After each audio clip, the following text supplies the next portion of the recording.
dealers, Chris McGee, James Worthy, Derek Fisher, Mike Bresnahan, pouting outside, but he will be here. His Steelers are absolutely getting rolled. Allie Clifton, Mike Trudell will be handling the post-game interviews. Guys, what a game for the Lakers. Everyone scored 120 points. They dominated from the opening tip. We wanted fast starts. We got it, James. And defensively, best game of the year. 21 Rocket turnovers, 13 steals, 9 blocks. I don't know where you want to start, but what an all-around game for the Lakers. Yeah, it was pretty much a complete game. Started out a little sluggish, turned the ball over in the first half, but this is what it feels like when you're building something. And I think the guys are enjoying playing together. You see the communication. You see them really enjoying playing the game. But defensively, what they were able to do on the fast break, I don't know, 32 points, I think, on the fast break. Another good one, yep. Capitalizing on every turnover. And I just think their defense is just outstanding. I know we talk about their offense, AD, and what they were able to do, but everything that Houston threw at them, when they had a little comeback, the Lakers took a timeout, and that's what I like about them. They're able to recognize where they are. Game was down to about 9 or 10 points, then they just turned it on again. Collectively, steals, fast breaks, open shots. They just played a good game. Yeah, 10 games in going into tonight, 7-3. In the pregame, we showed an interview where LeBron talked about, I give the team, B+, B. We're doing some good things, but I see an opportunity for us to continue to get better, and we see it as a team. And I feel like they turned the page from 10 games. All right, let's put that in the rearview mirror. This next, 5-10 game set, let's start to set some new standards.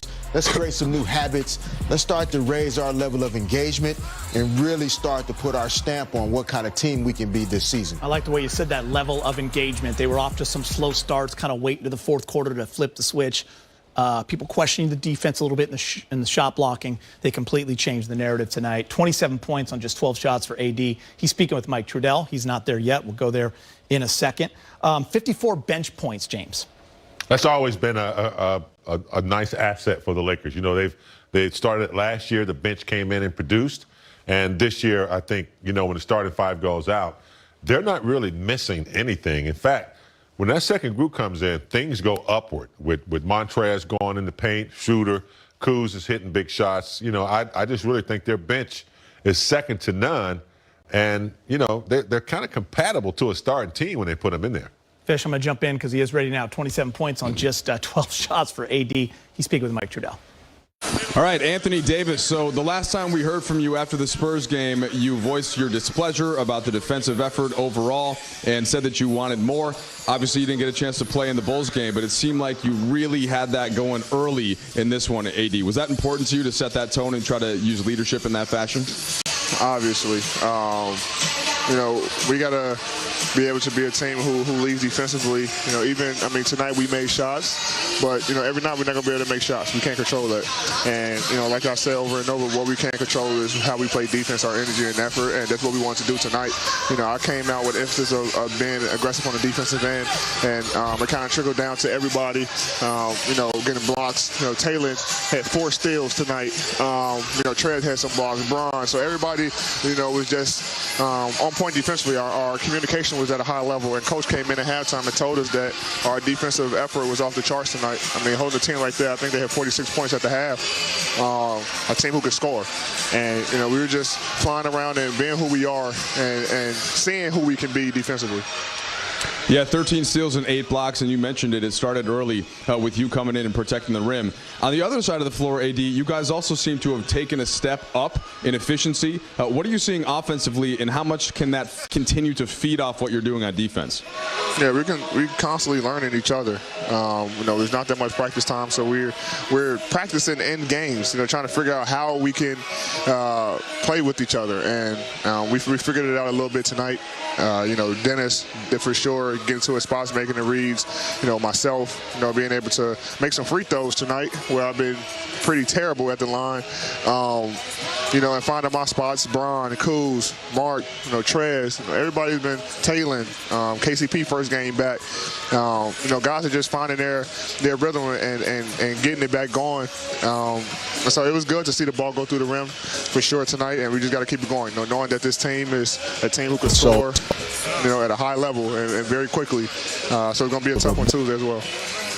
Yeah, so you're going to see them again. It's the third time. You had San Antonio twice. You had Memphis twice. You get Boogie back again. There were a couple things he was involved in tonight. Your Kentucky guy there. What did you see there, and how do you think that transfers over to Tuesday's matchup? You know, two teams want to battle. You know, we battled in a bubble for a playoff series, and anytime you knock a team out, you know they want to come in and win. And you know, we take pride in winning on the road. You know, and then, you know, with Boogie, you know, being here last year, first off, it's great to see him back on the floor playing well. For the minutes he did play tonight before the ejection, but you know, a lot of guys are on this side is happy to see him back on the floor and doing what he loves to do. But it's always good going against, you know, a former Kentucky guy, him, John, and then, you know, some other guys over there that I also play alongside with, you know, EJ, well, we call him EJ, but Eric Gordon, you know, C. Wood, you know, all those guys that we're able to, you know, I had a chance to you know, play alongside and are really close with. So that was fun. But it's going to be another matchup Tuesday. You know, Boogie coming back. You know, we get Marquise back. Two guys got ejected, and then, you know, them wanted to beat us, and we, you know, want to be perfect on the road. So I'm pretty sure Tuesday will be a very interesting game. All right, AD, plus 29 tonight. Not too bad. We appreciate your time. Thank you.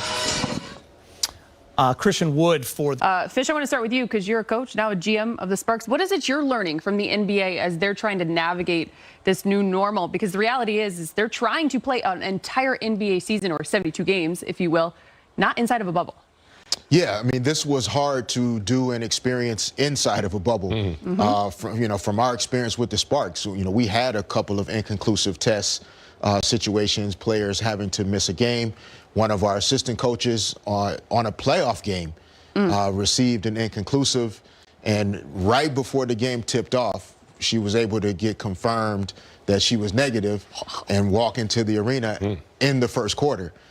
So the one thing that I learned as a coach and will take into the job as a general manager is COVID defines what your plans are. There really are no plans at this point. You can scenario plan, but the expectations, assuming that things are going to be a certain way, you really have to throw that out the window, take it one day at a time, like Frank Vogel said, one situation at a time, and really try and remind your players and your staff that you can't be the one that lets go of the rope.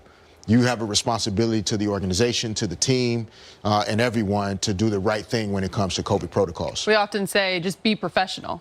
But this goes even beyond that, because as you just mentioned, as we've all learned, COVID doesn't care what we have to do, what we want to do.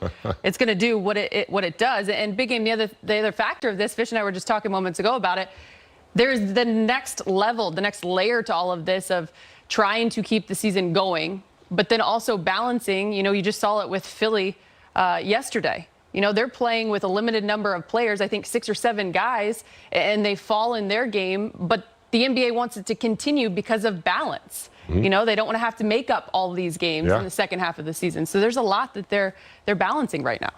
Yeah, once